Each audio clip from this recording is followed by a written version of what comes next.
Coffee Break presented by Bath Fitter. We've got DMAC Rachel Veal hanging out with you for the next hour. It's Friday. It's Casual Friday. I'm back in my home office. It's cloudy here in the Mount High City, which is kind of a bummer. But DMAC, there is so much to be excited about with Denver sports. I'm ready to go. I saw the schedule come out. You and I were going to be living at Ballerina next week, Sunday, Tuesday, Wednesday, and Thursday. But I'm just ready for it. Like, let's get it going.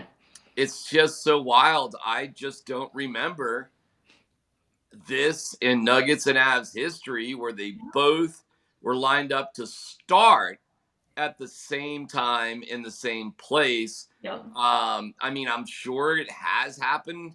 I guess I just don't recall it. And Rachel, I do remember when the Broncos were really hot with Peyton Manning. Rachel, there was a stretch where the Nuggets and Avs were both out of the playoffs for like 4 or something years in a row. I mean, it was, wild that we would just be done. And it does seem like a seesaw. Like when that was happening, the Broncos were really hot. Broncos are in a different space right now, and the Nuggets and the Avs are super hot. So, hey, I'll take it.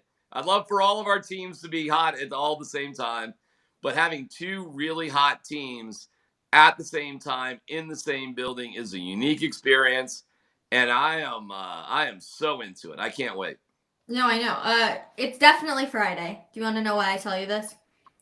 Because I was like, all right, I'm not going to the studio today. Like I got a ton of time this morning, and I just realized I didn't update the sidebar from yesterday. So for everybody who's looking at it and like, we talked about all those things yesterday. Rachel, what are you doing? Apparently I'm just like so ready for the weekend that I was just like, screw everything else. I'm just ready for the playoffs come Sunday. Like that's all I'm here for. All right, you've opened up the fourth wall there. I mean, is that something that can be adjusted, or do we just have to live with it? We might just have to live with it. All right. Maybe when Jake comes in, I can do a little bit of work on the back end for sure. But I promise we will not be talking about Brandon Marshall and Stokely today. We're going to be talking a lot about the Avs, the Nuggets. We got a little bit of Cortland Sutton updates for you guys, which is very interesting. DMAC's got a little birdie giving him some stuff. And then, of course, it's Friday, so we got to ask us anything. So definitely drop your questions in the comments. Like I just saw one right now. I'll answer that later. It's a funny one. Mel says, "Hi, Rachel. It's a gloomy, rainy day, which seems fitting after the sad news that hit this city about Landy." Oh my gosh. Yes, of course we're going to talk about Gabe Landeskog. I'm actually relieved, and I don't say that because I'm like happy he's going to miss the playoffs or anything, but with the way the press conference was going, like people were talking, I thought we were possibly going to have seen the last part of Gabriel Landeskog, and he was going to come out and say he was retiring. So I'm relieved because hopefully we're going to see Gabriel Landeskog out on the ice. Obviously not this season, but again in the future. What's crazy is now we've seen video of how the injury happened in the bubble with cartilage on his lower patella. And it's crazy. It looks like it's nothing. It looks like Cale Makar's skate barely grazes him. It is just stunning to think that something that looks so harmless and relatively innocent has had such long-term ramifications. So, first of all, how the hell did he play in the Stanley Cup playoffs last year at all? I mean, maybe we could just start there. However, my worry factor is the 9.9. Forget about this year. I'm a 9.9, period. Peter Forsberg had gone through 10 seasons, one with the Nordiques and 9 with the Avalanche, when his foot issues were so bad, Rachel, that he spent a year playing for Modo, his Swedish elite team. He came back into the NHL 2 years with the Flyers, a year with the Predators, and 9 games with the Avs. So it's not like he didn't come back. But, Rachel, he was just never, ever the same. Well, Gabriel Landeskog has now had an injury that's kept him out for a year after 11 seasons with the Avalanche. So I'm not saying that he will never, ever be able to come back because Peter Forsberg did. But it just, Rachel, it was just never the same. And to hear that he's fine walking, he's fine doing most things, but it's skating that is the issue, and they can't figure it out. I'm a 9.9 out of 10 on the will Landy ever be back full Landy like we know and love him? 9.9. See, I was like a 9.9. And I'm glad he said he's confident he would come back and he would try to come back. But Rachel, he's been all over the world trying to Yeah. figure this out, and he can't get a hang on it. It sucks, man. I mean, there are things in life that you could just ordinarily get around and do on a day to day, but you just can't perform at a peak athletic level like you once did for whatever reason. Mm-hmm. And I think Landy, it feels like it to me. And I mean, we never hear that degree of detail with an injury with a hockey player. No, I'm extremely, extremely concerned. See, the only reason I'm not is because essentially, he says he will play again. And I know players can be very optimistic, but I feel like Gabriel Landeskog is the type that says, like, hey, I'm not going to give you anything unless I'm absolutely positive of that. And maybe it is just going to take his body a little bit longer to figure it out. And medicine is improving all the time, too, which is obviously great. But it's scary. I totally get it. Like, I understand the concern level. And I was there yesterday. I was really, really nervous. I'm just very hopeful at the exact same time. Well, don't get me wrong. I'm not rooting against him by any stretch of the imagination. Mm-hmm. Unfortunately, he's one of like the best athletes here. Like just as a person, too, like Gabriel Landeskog is such an incredible human being. And DMAC, you were obviously at the game last night, but they showed him up in the box, like watching the game. He was honestly, it was kind of sad. Like you could just tell he wanted to be down there. Did they show him on the Jumbotron? They did not show him on the Jumbotron. So that was just on the TV broadcast. They did not put him up on the Jumbotron. He did not sit in the press area. He was in the owner box seat. There were a ton of NHL scouts from all the playoff teams there last night. So I was sitting next to a dude from the Seattle Kraken, was next to me. Kraken. But so anyways, he was up just in the owner's box. Dan Kroenke has been in Denver. He's here. So he's here, as the playoffs start. He's here for the end of the season. So the owner is making his presence felt, and Gabe was up there. I felt awful for Gabe. He doesn't want to be standing up there. He doesn't want to be some sort of bench coach or some guy like that. I'm sure he'll do whatever he's asked to do, but Gabe's a player, man. He's not a spectator or a coach. Mm-hmm. We'll see. I don't know. It was interesting being in the locker room afterwards. Here's what I think happened. I think Gabe, I'm doing some deductive reasoning here. I think Gabe is very good friends with Nathan MacKinnon and was sharing how he felt to MacKinnon all along. Mm-hmm. I don't think he was sharing all of that with all his other teammates. For example, Bo Byram was asked, because Bo had been out for a significant amount of time, whether or not Bo would have advice for Landy. Mm-hmm. And Bo was like, well, he's like a century older than me. No. So when you look at it, all of a sudden you're like, you don't think of these guys as old, but as newer guys come onto the team and some are much younger, you realize, oh, wow, the Landy circle is, relatively small. I mean, who would be in it? Like Nico would be in it. Val is a great guy and all, but the language thing is it's just kind of a thing. So, and then you just got so many newer players. So I think, Rachel, Gabe had told Nate how he was really feeling this whole time and was going back and forth with Nate. I don't think a lot of his teammates or coaches really knew, maybe up until yesterday, what was really going on. And I asked Jared Bednar point blank, did the news about Gabe have an impact early in the game? And he said defiantly, no. But when you get those one-word answers, Rachel, it always feels like there's something else behind kind of those very short, curt, one-word answers. And I look at other things too, like, why was nobody else up there with Gabe? Gabe was just kind of up there by himself taking questions. So I don't know. I have some questions today whether the organization is thrilled with what Gabe Landeskog did yesterday. I think they went along with it just fine. But I really do wonder if they thought, hey, listen, man, I mean, we got 2 months till the Stanley Cup playoffs. Let's not write it all off. I mean, everybody's on board with Gabe right now. But there definitely felt like there was a little disconnect between management and the players. Wow.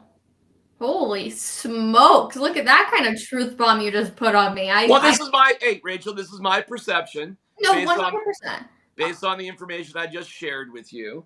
And I think it's a very tricky, complicated decision. I am not for a second implying there's bad blood between the Avalanche and Gabe, No. but I do think sometimes players and management don't always see things necessarily eye to eye. And we had a huge example of that last year with Jamal Murray. So, and listen, I don't even blame organizations. They're in it for that year. They pay these guys a lot of money. I mean, they want their highest paid guys, their best players to play. Like Bednar said after the game, he's one of the top guys in the world. Of course, we're better off with him than without him. So I don't think they're angry or anything like that. I just think the decision to come out so public with it was unique. And I think strongly that came from Gabe. And I think a few guys knew, but I don't think most did. See, but I actually applaud Gabriel Landeskog, and this is something a lot of people are talking about when they compare the Avs and Nuggets, and I feel like those two teams and situations will always be in comparison. Is last year with Jamal Murray, it's like the lessons learned. Like, we saw the scrutiny, I guess is the word I want to use, when it came to Jamal and not playing, and they were getting asked about it all the time, and like I actually have a lot of respect for Gabe for being like, I don't want my injury to be a focus. I mean, Emily Kaplan is doing a report on how Gabriel Landeskog is going to appointments. Like, there are also so many other hits that are available for this Avalanche team that she could be doing, but she's doing that. And I actually applaud Gabe for saying, no, I don't want this to be about me and the uncertainty around me. I want it 100% to be about this team and the playoff run and bringing another cup back to the city of Denver. Like, I applaud that. I do too. I think it's the right thing to do. It's just a very bold statement just to basically say I'm shutting it down, and I think it's a hard decision to make. So after the game, McKinnon's asked about it, and he's just always grouchy about everything. And, he was like, well, he didn't wake up today and decide it. But then I asked Bo Byram, I said, did you guys know about this? And Bo was like, oh, yeah, I found out the same time you guys did. Yeah. So, but that actually makes sense. I mean, Nate's his guy. They've been around forever together. Bo's just a younger dude. I get it. I mean, how old is Bo Byram? 22, maybe something like that. Maybe. He's got a wife and a couple of kids. It's just a different stage of life. Wait, Bo Byram? No, Bo Byram doesn't have kids. Are you just talking about Gabe? Gabe Landeskog. Okay, I was like, there's no way Bo is married. Bo Byram can't get back on the fire truck once he steps off into the crowd. But anyways, so it was an interesting mood in the locker room. Listen, I think they were just ticked off that they had to get on a plane and go to Nashville in the first place. I think they Mikko Rantanen called their performance sleepy. Jack Johnson admitted they did not get off to the right jump.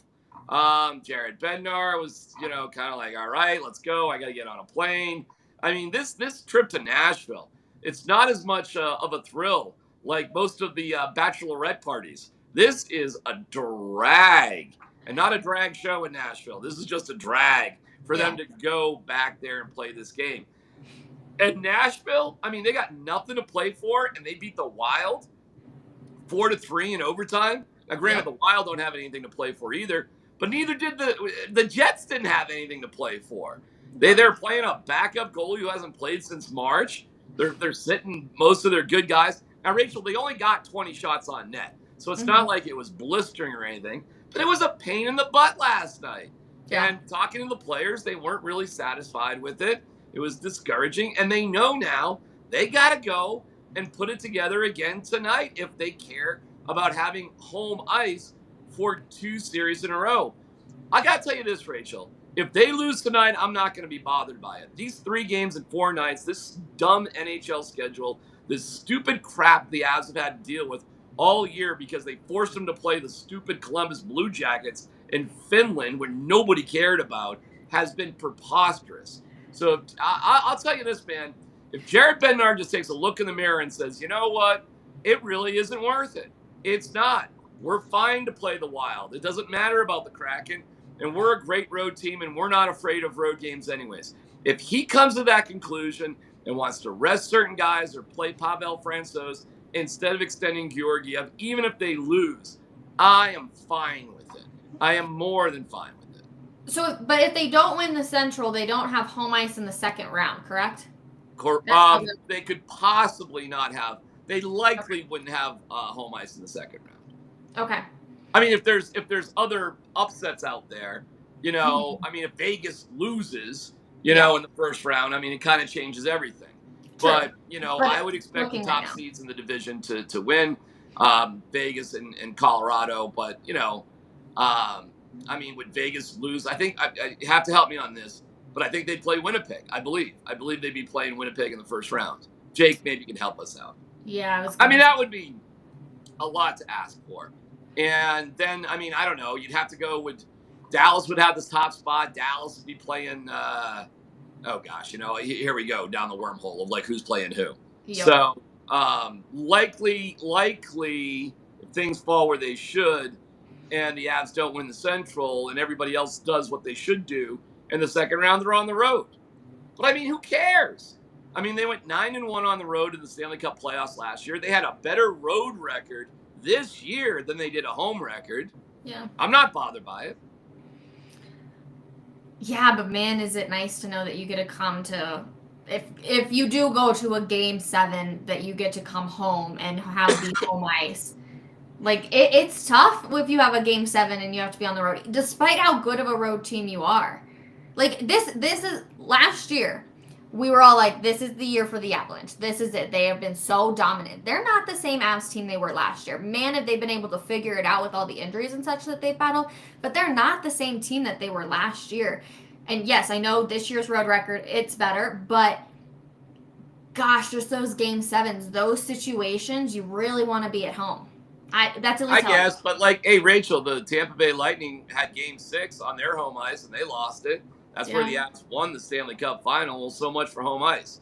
Home ice. Game 7 is different than game 6. But I know the point is the same because you can get knocked out, like it can end there. But gosh, it's just, I don't know. Rachel, for hockey, I think there's a better point in almost every other sport. Hockey's just different. There have been big upsets in hockey playoffs throughout the years. It sounds different. It feels different. There's a bit more bonding together if you have the right team that I believe the Avs have. I'm not afraid of it, okay? I don't think it's going to matter one way or the other. I think the Avs are going to be better than these teams or not. I don't think it has much to do with home ice. I know they would like to have home ice. I mean, I get that that's preferable, but I'm just telling you, this team played amazing on the road, not only in the playoffs last year, but this whole season. So again, I'll just go back to, I don't want the Avs to overextend themselves today unnecessarily. I wouldn't play Georgiev. I would go with Frankie. They're not going to play Makar or Manson, although they should be good to go for Tuesday. They got Cogliano and Malgin injured yesterday, Rachel. Seriously, like, play McDermott, play, play these other guys, Myers, for example. Don't mess around with this one. There's just too much on the line for the playoffs.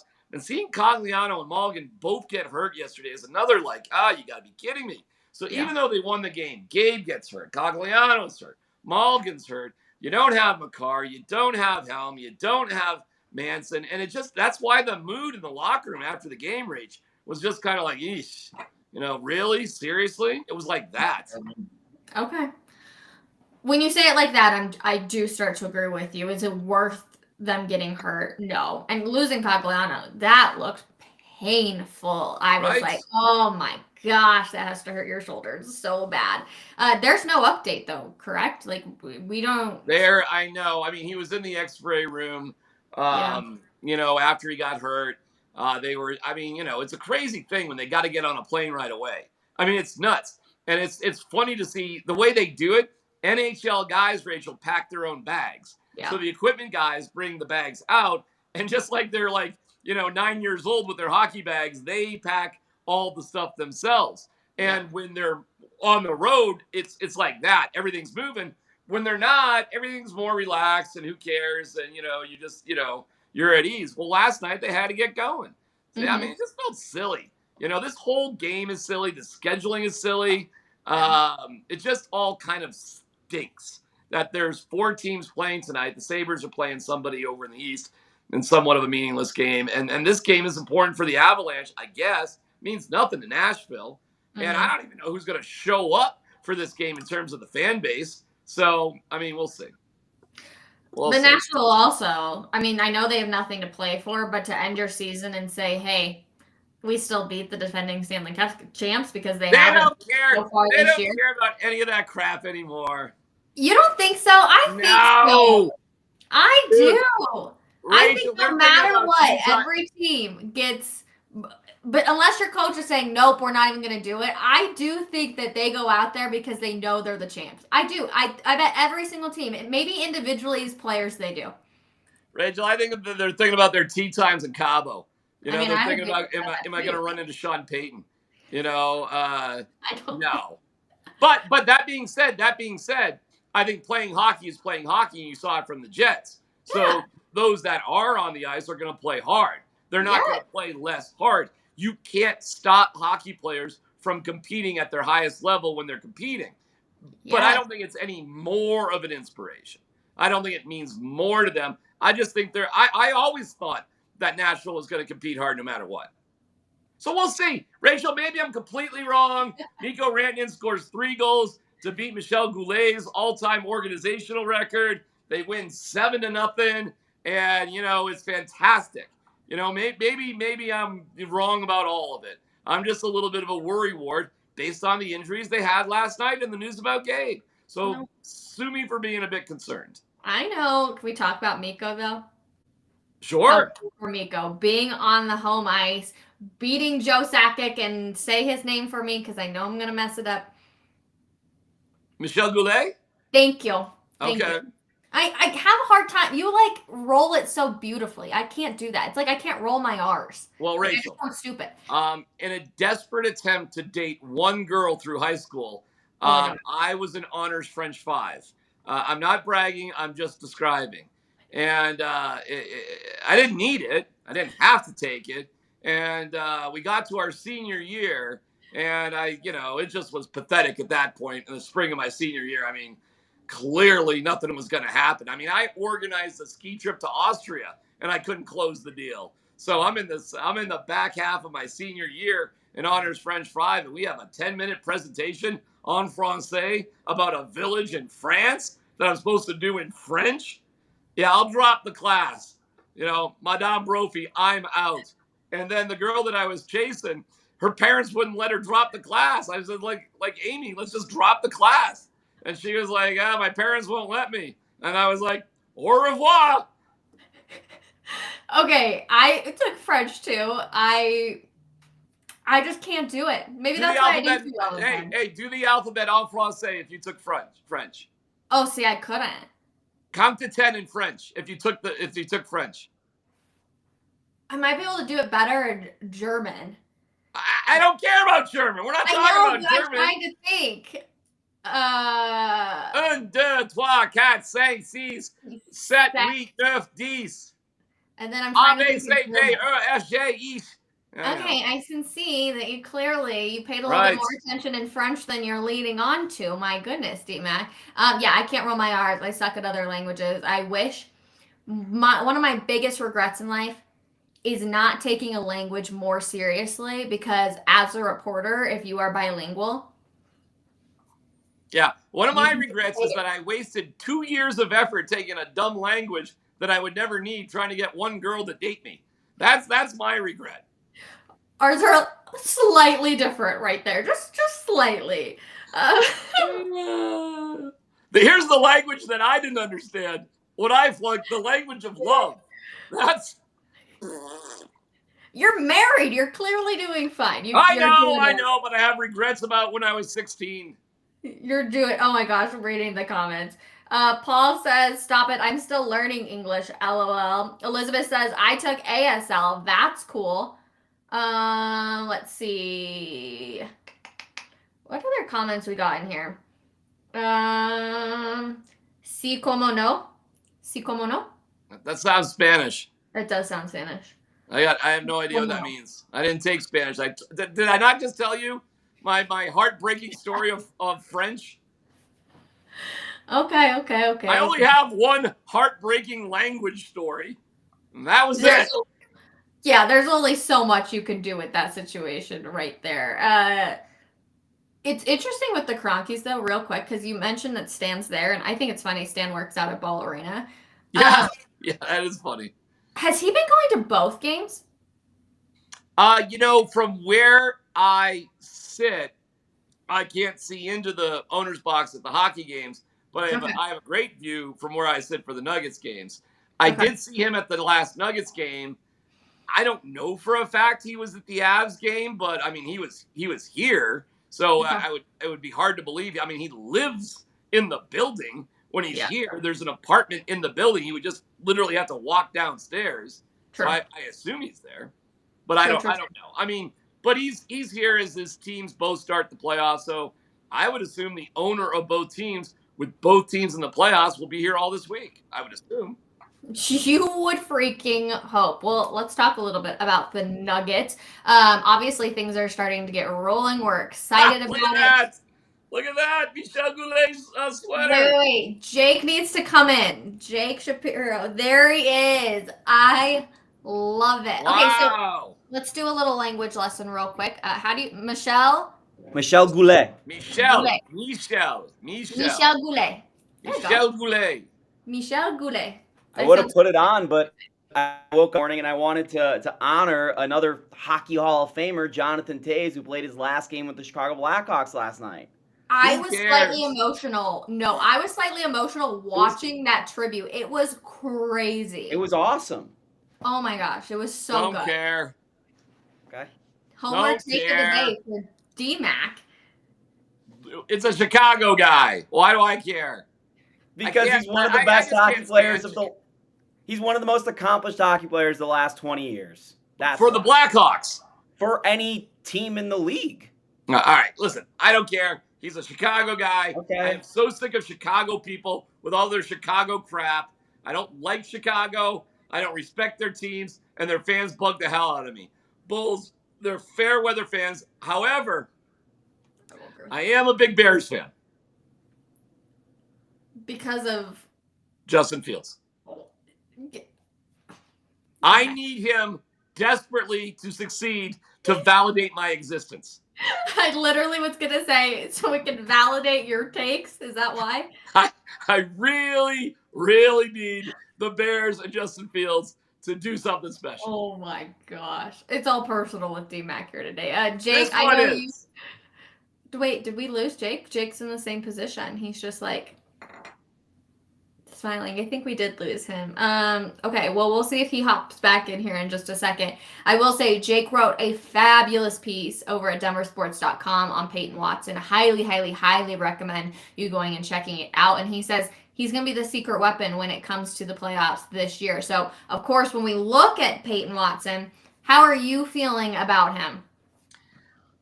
I'm not quite sure how he gets into the lineup. Okay. Yeah, I don't know exactly how that happens. He's a very long player, so I think it will be a real situational type of deal whether he gets in or not. The best lockdown defender on the starting five is Kentavious Caldwell-Pope. Mm-hmm. To think of Peyton Watson getting minutes over Pope seems like a stretch. So the guys who will play off the bench, in my opinion, are Bruce Brown, Jeff Green, and then I think it kind of depends on the teams that they're playing. Okay. I only think, and I guess I would throw Zeke Naji into that too, as long as he's healthy. I think he'd be a pretty reliable because he can play the 4, possibly the 5. I think Aaron Gordon might play the 5 a little bit more. So, and I think Christian Brown, after we go down that line, has earned more time. So Peyton Watson and Vlatko and, never mind, Reggie Jackson, Thomas Bryant, Jack White. I don't see if there's a big role for any of these guys. Although Micah Malone definitely said that, like Reggie Jackson has earned the spot and he's not against playing him in that situation. I think the big story there is they haven't really figured it out. Not really. So you may get some. So maybe with Peyton Watson, I mean, seriously, maybe there is no significant definitive second unit rotation. Not really. aside from really Bruce Brown. So I don't know, Jake. I mean, that's how I'm seeing it. I think it's a lot of up in the air stuff. I mean, I think we'll see as we see. Well, let me take you inside this story I wrote, which you should read on denversports.com, you the listener. So I show up to Phoenix for this game, which I thought could have been Kevin Durant's home debut against the full-strength Nuggets. I knew they had a back-to-back, but I thought the Nuggets might play this game. Instead, nobody shows up for the Nuggets. I go in there as somebody who lambasted the Peyton Watson pick. I was absolutely pissed that they did that on draft night because I thought they should have packaged 21 and 30 to move up to 16 or 15 and draft Tari Eason, who, by the way, has had a very good rookie season for the Rockets. Calvin Booth, thank you for not listening to Jake Shapiro because Christian Braun has been awesome. Peyton Watson could be a long-term project that works out. We've seen some flashes, might work out, don't know. So Peyton Watson, who never played more than 25 minutes in a college basketball game, nor more than 10 minutes in an NBA game, is all of a sudden on his 27th minute of NBA action closing down the game against Kevin Durant, who, by the way, is his idol and friend who they played together in the summer. So I'm like, oh my God, what a story I have absolutely stumbled into. I go down to the locker room, and there in Peyton's locker is a signed game-worn purple Kevin Durant jersey with a personalized message to Peyton, because they do have that close of a relationship. So I just get to chatting with Peyton, getting inside his mind, and man, he is confident. He is humble at the same time. He has the perfect mindset of, I needed this year to get better. It wasn't about me playing. I would love to be playing, of course, but I know this is a good situation. I've got good relationships with everybody. D-Mac, you heard me ask DeAndre Jordan about him the other day. DeAndre goes, I don't even know how high this guy's ceiling is because if I put a label on it, he's just going to break that. This is all of a sudden developing to me as like a scary late first round pick, kind of like Kawhi Leonard, where I don't know that we know what the Nuggets have stumbled into here. And I'm not saying a guy who scored 75 points total this season is going to change everything for the Nuggets in this playoffs, because he's not. Like D-Mac said, he's probably not going to be a rotation guy. Mm-hmm. But if the Nuggets are in a situation like they were against the Lakers in Game 2 in the bubble, where they needed 5 switchable defenders on a late game out-of-bounds play, Peyton Watson is coming into that game because of his length, because of his size, because of his quickness. So he has proven it in a very limited time over the last 10 games against Kevin Durant and Steph Curry that Peyton Watson should be an NBA player right now. Should he be a rotation player on a team that's the best in the West? Probably not yet, but he could be a useful tool for Michael Malone, which is really interesting because, as I wrote, if Peyton Watson makes a big play at an end of a game, you won't be able to say it came out of nowhere because they've been planning for this. But it will feel like it came out of nowhere. First of all, great job on that. I read your piece. Fantastic job over at denversports.com. I told everybody, too, that they should go read it. Peyton Watson, after his big game, I was the first person to be like, all right, like, I'm really happy you had a good game. Like, good for you, whatsoever. But the more and more I hear about him, the more and more people are talking about him, and the more minutes he gets, the more you're like, oh yeah, like you're not, like you said, he's not going to be in the rotation, but could he come in and still make a big play? Absolutely. And at this point, whatever you can get, that's what you need when it comes to the depth of this Denver Nuggets. We know what the stars are going to be able to do. It's now what can the depth of this team do to help them launch over the next part of this, to be able to bring a championship back home. When you are as deep as the Nuggets are this year, and as D-Mac astutely pointed out, they actually have defense and floor spacing, which is something they did not have last year against the Golden State Warriors. There was a possession in which, if this is the basketball court and this is the hoop, Nikola Jokic was here, the 4 Nuggets are over here, and all 5 defenders are within the paint because there was no floor spacing for Nikola Jokic to operate. So they will be able to play a little bit differently. KCP, Christian Braun, Bruce Brown will be relied upon heavily for perimeter defense. Aaron Gordon and maybe Zeke Naji will be relied upon heavily for interior defense. Mm. But when it comes to these other guys, this Reggie Jackson, this Peyton Watson thing developing, I asked Michael Malone about this after the first home game of the Nuggets season, and I've been waiting to use this quote. Malone said, I kind of think about the end of my bench like bullpen pitchers, where I am going to use them matchup dependent. Yeah. So, depending on what the Nuggets run into starting on Sunday, it will factor into how they use Reggie Jackson or Peyton Watson or Vlatko Čančar. And the Nuggets will be very smart about matching up. For instance, let's say they run into the Minnesota Timberwolves, who have two big men, Karl Anthony Towns and Rudy Gobert. You could see DeAndre Jordan for the Nuggets because of the size. Whereas against the Oklahoma City Thunder, they have one player over 7 foot tall. Their backup center is about 6'8". You're more likely to see Aaron Gordon be the backup center and them go small with Vlatko Čančar and Jeff Green. So it's going to be really matchup dependent. And while a lot of people will complain about the rhythm and the flow of the Nuggets the last few weeks, historically, April and March records are not indicative of what a team does in the postseason. And what resting those guys did, allowing them to get healthy, also allowed all these other sporadic guys to get back into game shape and to have some sort of confidence going into the playoffs. Hey, this is how I could contribute. So Malone has been able to see his pieces. Now, I'm not going to say Malone has done this perfectly, and I love everything the Nuggets have done the last few months, but they had a plan, and I applaud them for having a plan. Because as DMAC will say, time and time again, what's the plan here with the Denver Broncos? They don't have a plan. It's hard to criticize having a plan because at least you have some thoughts and you can build off that and you're thinking correctly. I'm excited. The next time we talk about the Denver Nuggets right here on Coffee Break, we will already have had game 1 of the playoffs underway. Like, I'm so ready. Let's get this thing going. Let's Jake, go.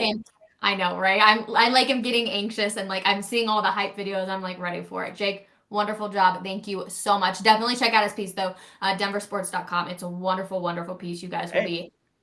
Us three? I Us know. three Sunday. We're going to be there. The vlog's going to be lit, everybody. Let's go. The vlog is going to be so exciting. All right, Jake, huge shout out. Oh, all the popcorn, baby. It's the playoffs. I hope they have popcorn for me. Let's freaking go. Broncos, Courtland Sutton. It sounds like the Broncos pulled out of a deal with the Ravens because they decided, hey, we actually want to keep our wide receiver, DMAC. I think they really did set a second round level for Sutton, which is wild to me. I don't know how they ever thought they would get that. And it does appear that the Ravens were sniffing around it. The asking price was too high. And so, okay, I guess, I'll give the Broncos the benefit of the doubt on that one because they made it clear, like, and the rumors were that it would be a second round for Sutton and a first round for Judy. And I'm inclined to believe them. However, that being said, knowing at least there was some level of interest, there was some level of discussion. Hey, Rach, I wouldn't rule it out. I would not rule it out. So I've been spending some time thinking about, well, what would happen if the Broncos were to move up, package picks, do something? Like, why would they do it, and who would they go after? So I'm happy to discuss that if you want to. I don't want to step on your toes, but it's definitely been something I've been thinking about. Hit me with it, of course. Let's go. All right. So I am not like Cecil. Cecil goes to these things. He evaluates things. He looks at film, all of that. Listen, I'm not going to pretend to be something that I'm not. I'm not one of those type of football evaluating gurus, nor am I a great deep in the draft sort of guy. I'm just not. Cecil is, I'm not. However, the one thing that I do is that I pay attention to what a lot of other people that do that stuff do. And it's remarkable how much of that stuff Rachel has just given away for free. And there's one site in particular, NFLmockdraftdatabase.com. Okay. It is remarkable. And I know I get accused by Mike Evans of just looking at Mel Kiper and Todd McShay. And while I do look at them, I look at tons of mock drafts. Yeah. And that's what this website does, is it aggregates things. It puts everything together so you can see trends. Okay. With all that being said, there's two teams that are trending near the late middle to bottom half of the first round that the Okay. Broncos could possibly do some business with. That's the Tampa Bay Buccaneers at 19 and the Cincinnati Bengals at 28. Both of those teams are looking at Anton Harrison, a left tackle out of Oklahoma. So their needs are a little bit different. The Bengals are looking for a backup to Jonah Williams, their starting left tackle, who could possibly eventually take over. The Bucs are completely different. They dumped everybody because they had to, because they were just in cap hell, including their 8-year starting left tackle. So that's why Harrison is projecting at both those places. Rachel, the sad news is unless you've got basically a top 12 pick, getting a top tier left tackle is practically impossible. It's very close to the quarterback conversation. However, this guy, Anton Harrison, if you look at the trends, will be available from pick 19 to maybe 29, 30, and maybe even in the second round. You'd have to be willing to move on from Garrett Bowles if you wanted Anton Harrison. However, Bowles is coming off a broken ankle. He may be just kind of done anyways. He's a little bit longer in the tooth. And sometimes, Rachel, like the Patriots do, it's better to get rid of guys a little bit early than a little bit too late. Belichick has a history of just dumping guys who were still playing okay because of what was about to happen. Bowles has 2 more years, this year and next year, before he becomes a free agent again. So it might be the right time to just step up with a left tackle that you feel good about and will be your anchor for many more years to come fundamentally. And if you trade Bowles, maybe package him with Sutton, you've got 2 third-round picks. Rachel, I'm telling you, it is not crazy. The Broncos have the ammo to do a deal possibly with the Buccaneers or the Bengals to get up into the first round for somebody that they may have some interest in. So those are the 2 teams that I was looking at today, and these are the trends that are working out on this particular website that I look at. Now, the question is, would this Anton Harrison guy really be worth it? And that's where I would defer to the football experts, okay? We have plenty of them on the fan. I intend to start asking folks about Anton Harrison. And if they think he's one of those guys, then cool. If they don't, they don't. I know the Broncos may be interested in tight ends as well. Well, at 19 and 28, you can get a quality tight end as well. And maybe you're dealing Dulcich and Sutton with draft picks to move up to that spot. There's a lot of creative things you can do. I was going to say, there's a lot of talk that they're going to look for tight ends in the draft this year, too. So, well, and the Bengals are a great team to look at, too. Besides an offensive tackle, they're looking at tight ends as well. So perhaps, you can get a bigger bang for your buck. If they really love Dulcich and they get Dulcich and, say, Sutton with a third-round draft pick, that might be enough for them to say, hey, okay, that fills our needs. That's a good deal for us. And all of a sudden, the Broncos are in the first round. It is, Rachel, I'm telling you, it's not crazy. So today's heads up for everybody out there in Bronco land who may just said, the first round, forget about it. Look at Sean Payton's history, too. He tends to prefer quality over quantity. And oftentimes, Rachel, he has moved up to get his guy in a round that moves up. It's not always easy to move up. I'm just telling you, at 19 and 28, there's a possible path. Okay. So I texted Cecil. I'm not sure what Cecil is doing right now. I texted Cecil about this, too. This morning because, he knows better than I. So I'm on the Cecil train as well. We'll see if he sends me a text back. I just asked him thoughts on Antoine Harrison because I'd be very curious to see what he says there. Paul says, what about trading Simmons? Sure. The problem with Simmons is his actual contract. Yep. Because he's so highly paid for that position, is that in general, Rachel, you really don't have to pay as much as the Broncos did for a player to effectively play that position. I mean, we're going down the depths of level of importance. The problem the Broncos have is that Justin Simmons deserves every penny. He is a game changer type of guy at that particular position. But I've told this story a million times. When I moved to Colorado and I was playing men's baseball in my early 30s, I looked around on my team, the Padres. We were like 6 and 13. I was leading off and playing shortstop. And I'm looking around the field and I'm like, wait a second. I'm the best player on this team. And if I'm the best player on the team, we got some problems. We're in a world. And so if Justin Simmons is the best player and the most value on the team playing his position, you got issues. Yeah. So you don't have a bad idea or thought there, because he's certainly the top guy at his position. It's just the relative value. I keep going to that over and over, of the position itself. It's just like, Rachel, nobody is going to give the position isn't important enough to pay that much money and give up a draft pick. Yep. So ironically, as good as he is, there's almost no value trade-wise for Justin Simmons. Crazy, right? It is. Okay. I saw another one. If I had to choose between Broncos Super Bowl tickets or being able to be in the War Room, hands down, I'd choose the War Room. What about you, D-Mac? I don't think the War Room's as exciting as you may think it is. I mean, I guess I'd ask some questions. Are you talking about the War Room on draft day, or a seat in the War Room for the month leading up to the draft? Because they're in the War Room all the time. So if it's a seat in the War Room for the month leading up to the draft, I mean, that would be interesting. I mean, they do mock drafts. There's all sorts of discussion.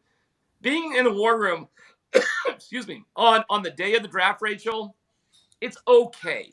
But I mean, they've really gone through everything. You know, they're really just, it's you know. I feel like the videos that you see, they make it look probably a little bit more intense than it might actually be, unless you're in like the top, what do you say, top 5, where you could possibly like move up if your guy's like still there. Yeah, I mean, it's exciting when you draft Von Miller and you got your eyes on him, or you draft Justin Fields if you're the Bears. But look at the reaction in the War Room when the Broncos drafted Patrick Surtain. I mean, the excitement was nebulous at best. You know, it's George Paton. Is this safe? Vic, Elway, is this safe? You know, is this safe? He's asking everybody if it's a safe pick. I'm like, no, it's an insano pick.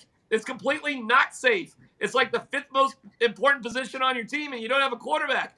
I would have been screaming, this is a bat poop crazy pick. Don't do it, George. We can get a quarterback right now. We can pick up a quarterback in free agency.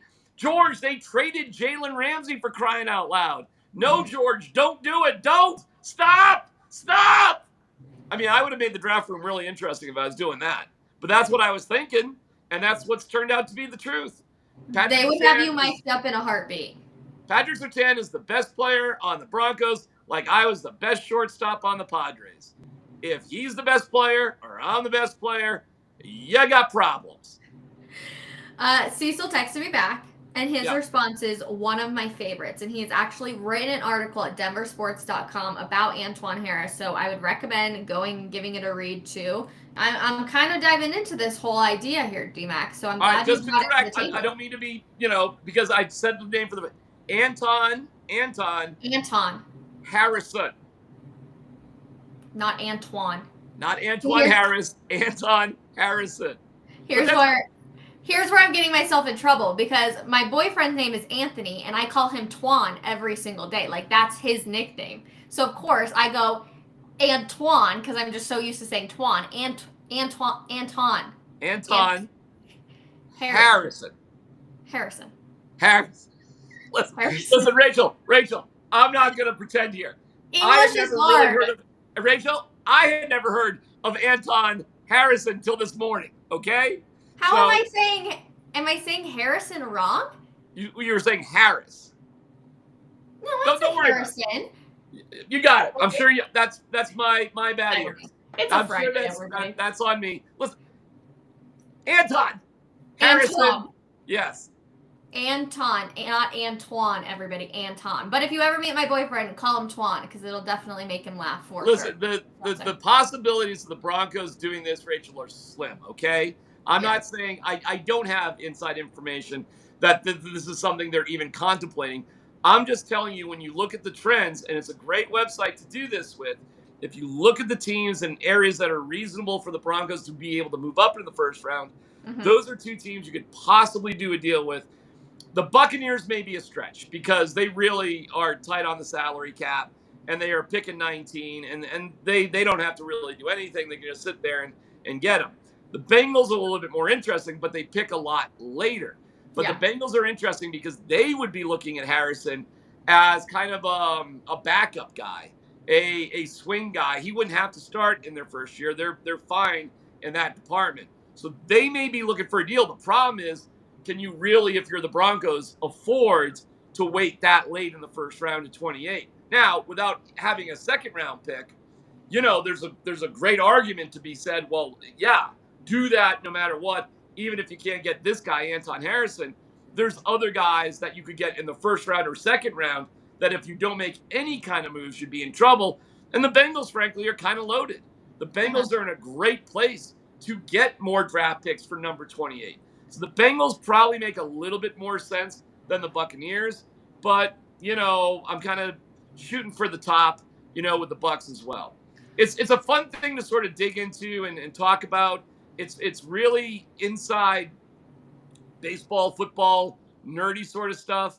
But it does go to show, don't write off the Broncos. Don't assume the Broncos are just sitting there doing nothing, okay? Don't. No. I assume they're having all of these type of conversations that we're having right now. Well, my only thing, too, is you have to obviously, we're talking about bundling a player. Do any of these players, and the most valuable ones that I would say that I could see the Broncos getting rid of are, of course, at the wide receiver position. So, do either one of these teams need a wide receiver that they can also use with the picks? That's also kind of the mindset of well, hey, we probably do have to bundle a player in there, and is that realistic when it comes to who we have to offer? It's a great question. The answer for those two teams is actually no. Exactly. However, you do the deal, you can do another deal. You put that together, and then you can, take that wide receiver, whether it was Jerry Jeudy, Cortland Sutton, KJ Hamler, whatever, and then you can just offshoot that somewhere else as well. So one thing may lead to another. Like when the Nuggets got rid of Bones Highland and they got Reggie Jackson and Thomas Bryant, it was with different teams, but it was all with the same intent in mind. So if you really just wanted to say, hey, we got Reggie Jackson and Thomas Bryant for Bones Highland, even though there were different teams involved, the Lakers and the Clippers, you could reasonably say, yeah, okay, I see why that worked together. And I think this could be sort of the same thing. You got to be a little creative with some of this stuff. And hey, listen, doing deals is hard. It's not easy. It's more likely to do deals with teams that are successful in the playoffs in the back end of the draft so they can build up their stockpile of guys. That's what championship teams are always wanting to do. So it may be number 28 with the Bengals more than anything. I'm just giving fair warning not to write off the draft. That's all. There may be significant reasons why we should still pay attention for the Broncos in the draft in the first round. I had written it off, so now I'm intrigued. I'll definitely check out denversports.com and read Cecil's piece too on Anton Harrison. I didn't know that Cecil thought so high. That makes me feel good because I have not done the player breakdown. I have not done that evaluation. Cecil does that. So look at that coming together. There's Cecil talking about how the player is performing, right? And here's me looking at the trends of what would possibly happen. So Cecil and I didn't get together on that. We didn't talk about that ahead of time. So again, if two dum-dums like me and Cecil can sort of, find a kumbaya moment, you would think the geniuses that get paid millions of dollars could possibly see it too. And it's not just Anton Harrison. Like I said, there's other quality players, especially tight ends, that would be available in that spot. All right. We do Ask Me Anything Fridays or Ask Us Anything Fridays. So drop some questions. I've already seen quite a few come through. One is, have you done your taxes yet? Yes. Do you do your own taxes? No. Are you kidding me? Look at me. Look how I'm dressed. You think that you trust this with taxes? No. And not only do I not do them, I don't even sniff them. We send them out. My wife organizes everything. And, listen, if I'm in the gutter with Mike Kliss, it's because I don't know crap about money. And, my wife takes care of everything. And she's, left with the pool boy. Of course, we don't have a pool. The yard guy. And, is living a better life in a warmer climate. And if that happens, nobody would be surprised. I wouldn't even blame her. I'll be left penniless and somewhat desperate, living outside your porch. Okay, sounds good. It gets a little chilly. But the taxes are done. To answer your question, the taxes are done. Yours? My taxes are done. I also do my own taxes. So What a shock. Rachel is smarter than me. Wow. I bet everybody's blown away by that factoid. I do mine mostly. Like, I would love to not do it, but it is so expensive to get your taxes done anymore. I thought your boyfriend was like a science. Matt, are you more the fiscally responsible one in your family? Oh no, he definitely is. I will 100% praise him for that. He is very, very good at that. He's an engineer. Right. But my taxes, because I work with like Amazon and I work with a bunch of different brands, is such a pain in the butt. And so like, I just want to make sure that I have an understanding of it. Like, oh, because you guys don't quite do your taxes together, do we you? do not do our taxes together. When Nope. is that gonna change? We're actually celebrating our 5-year anniversary tomorrow. Isn't that exciting? My wife and I were dating for 5 years before we got engaged, and then we were engaged for 18 months before we got married. So, Rachel, we got any news coming up? Is there? Not that I know of. Not that you know of. I don't like surprises, okay? I love surprising people. I don't like to be surprised, but I know that people enjoy surprising me. So that's all I'm going to say. Can I ask you a tricky question? A Sure. personal question? Absolutely. It's Ask Us Anything Friday. Go for it. Okay, ask you anything. Would you, I assume you're in love, which is wonderful, would you consider asking him to marry you? No. Okay. What?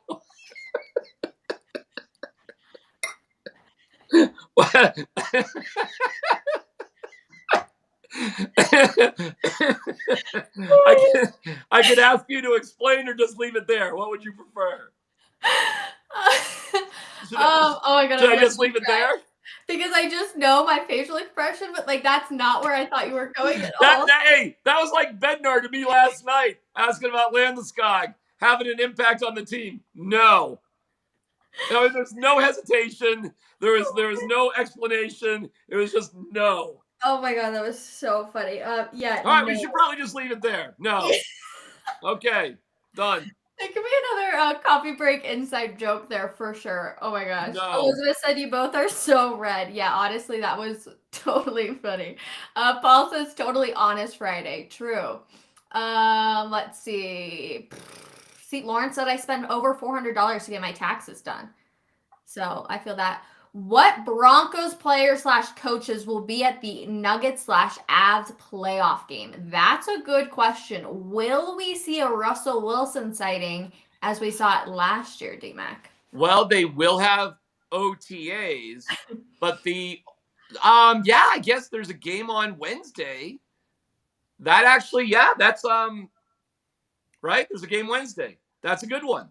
They'll be in. I bet you we see quite a few. Yep. Nuggets coaches and players there Wednesday. That's theoretically a really cool game to be at. I bet we'll see Justin Simmons at a Nuggets game specifically, probably sitting courtside. If I had to guess one other player we would see. Oh, geez, I think you could guess a million. I would guess that they'll get a box, and you'll see like if one guy's there, I bet a dozen guys are there. Okay, fair enough. I mean, that's how they did it. Nice slam dunk. Let me tell you. This is a cool thing Russell Wilson could do, okay?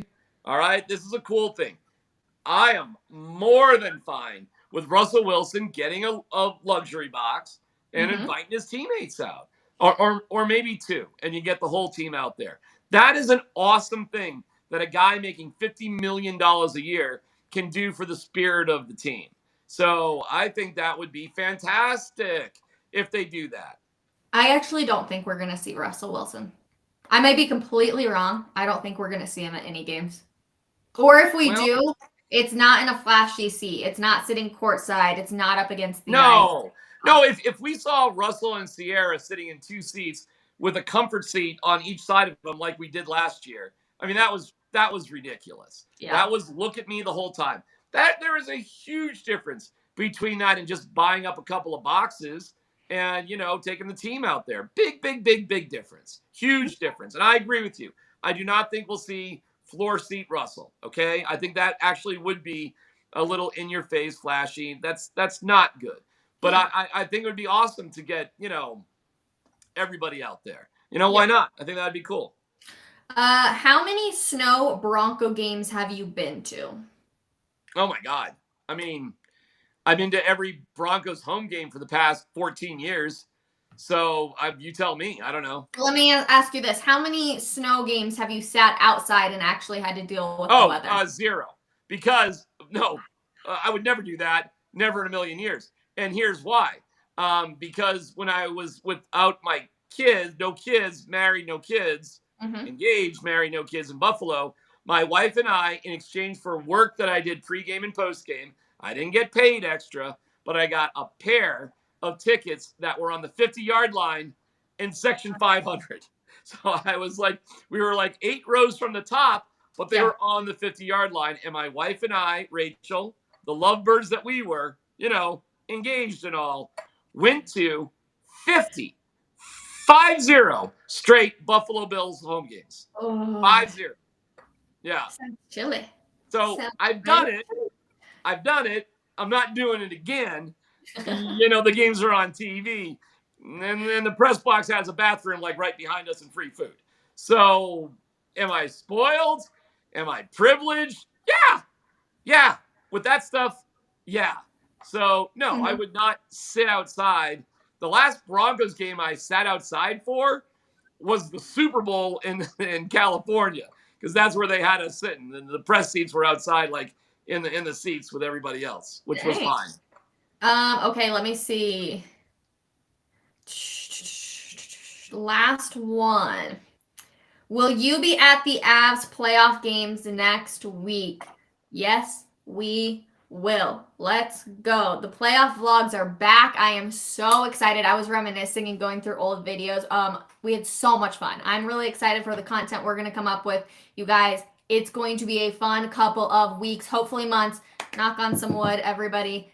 For the Denver Nuggets, for the Colorado Avalanche. Of course, we're going to be bringing you everything that you need to know, everything that we can possibly show you. Denversports.com. Both DMAC and I will be there for Avs and Nuggets. Jake will be with us for Nuggets too. It's going to be a fun time. Get ready, everybody. Let's freaking go, DMAC. It's time. Oh, I'm so excited, and it'll be great to be there with you, of course, again. And I'm sadistic, Rachel, and I haven't given up on it.